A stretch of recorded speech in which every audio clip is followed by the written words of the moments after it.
the wonderful, complex, intricate, and almost impossible to understand insurance agency for the consumer. That's why we talk to Mike. Good morning. That's why we live, eat, and breathe this and sleep this as well. I mean, it's really a necessary thing to try to get all the complexities. And even then, new things is everybody at my office. The day that any one of us here stops learning new things is the day we just need to quit. Grab a shovel, dig a hole, because life is over. It's over. Well, see, that's it. You know, if your family has had this business now, you're into the second generation of it, okay? Right. So you've been successful at it because you're focused. That is what you do. It is your specialty. It is your lifeblood. Yeah, and it also makes me the killer of fun amongst my group of friends. Hey, Mike, I need some insurance information. Let me eat this burger, okay? It's John, why do you have that trampoline up, dude? Take it down. All right. So we've been seeing a lot of summer cars, trucks coming out. I've seen some way cool old pickup trucks, way cool old cars. Yeah. And I've also seen Me too. I know quite a few motorcycles and them three-wheel motorcycles out there. Yes, the trikes. Yeah. The reverse trikes, the ones that are like a snow machine with tires. Yes. I don't know what they're called, but cool. That's what they're called. Aren't they Can-Ams or something like that? Well, Can-Ams, I think there's a couple of them. Yeah. Anyways, folks got to insure those too, and let's talk about that. And it is odd on a morning that we have snow on the ground. Not so much here in Lindenville, but we had a good half an inch or so at our place. I'm sure out in Newark, you were welcoming the white stuff this morning when you left. But so it is odd to talk about motorcycles, but it really is it's a calendar thing, right? So we're looking at the calendar. The diehard riders are ready to go. They got the bikes ready. Some have already hit the road. Some are just itching for that right time. And it's important to keep in mind having proper coverage for when you are going to be on your bike. So just some key points this morning. So a motorcycle policy is going to look very much like an auto insurance policy. In fact, there are a handful, none that I represent personally, but there are a handful of companies where I think you can actually put a motorcycle on with your vehicles. I was just going to ask you if you can put that on as an endorsement to your automobile. It would be an additional unit added in some cases. I can't think of who does it, but I do believe there are a handful of companies that do. Others don't. So believe it or not, there are companies out there that don't even insure motorcycles at all.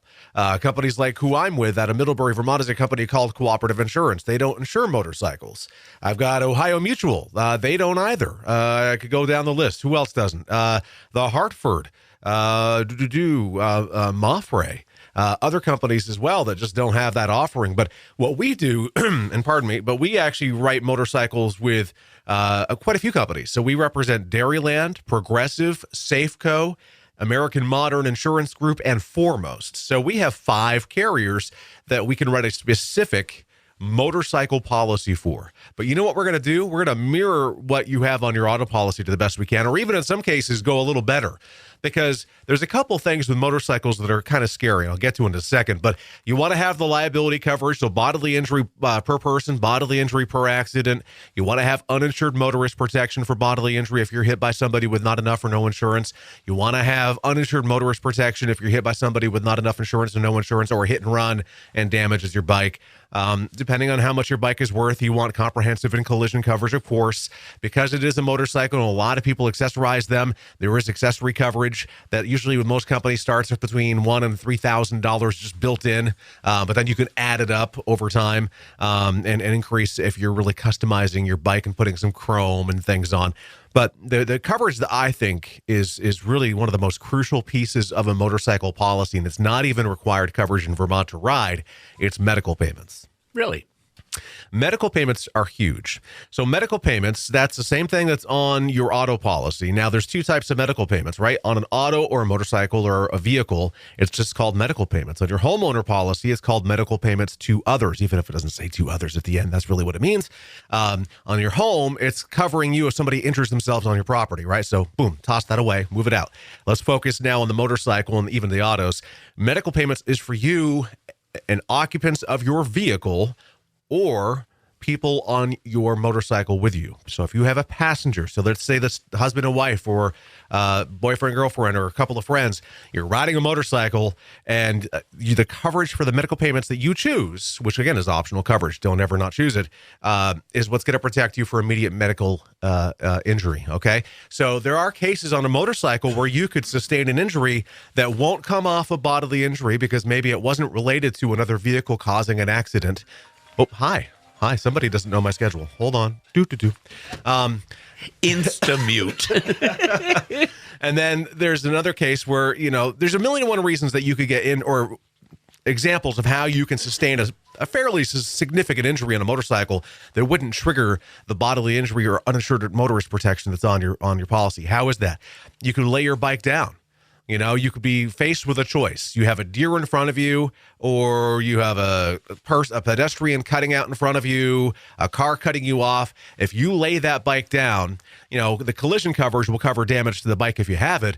But what covers your injuries? What covers your road rash? What covers the injuries you're about to sustain?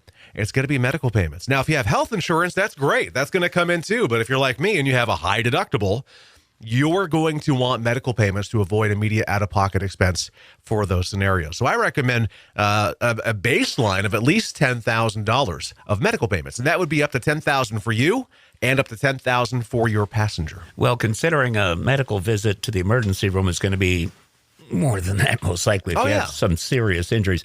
Now, I want to ask you something here. When we talk about automotive coverage, we talk about seasonal vehicles, too, like a classic 72 Impala convertible and things like that. Mm-hmm. Now, on the bikes that I've seen here lately, I've seen everything from a vintage, and it's vintage by technical standards. To me, it's not. Right. To you, it's like, hey, that came out when I graduated high school. A 73 Honda CB350 or something like that, okay?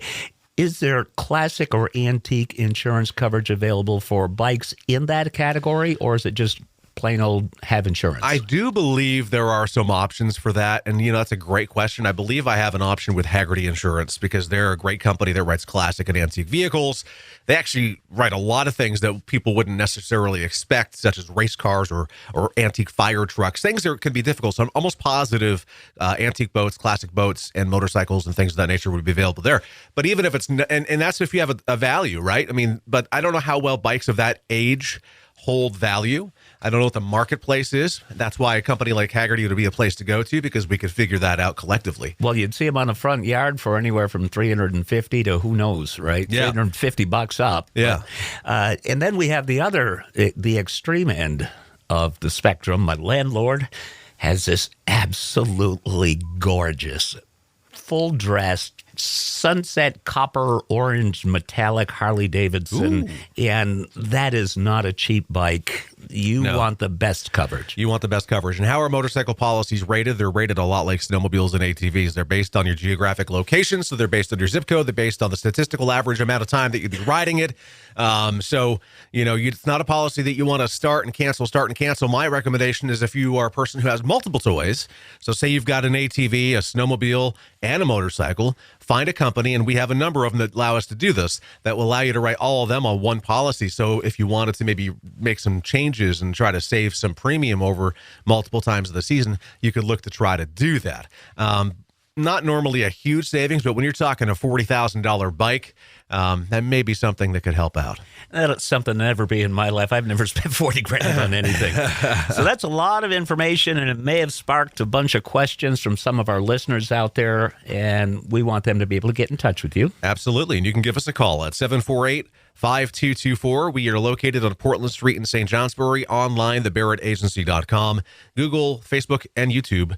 Just look for Barrett Insurance Agency. Mike, thank you very much. We hope you and the family are ready for springtime. We've been ready for springtime since February, so yeah. Mine was December 15th. Not that I'm keeping track. Not that you're keeping track. That's good policies for the week. Music from Information Society on Magic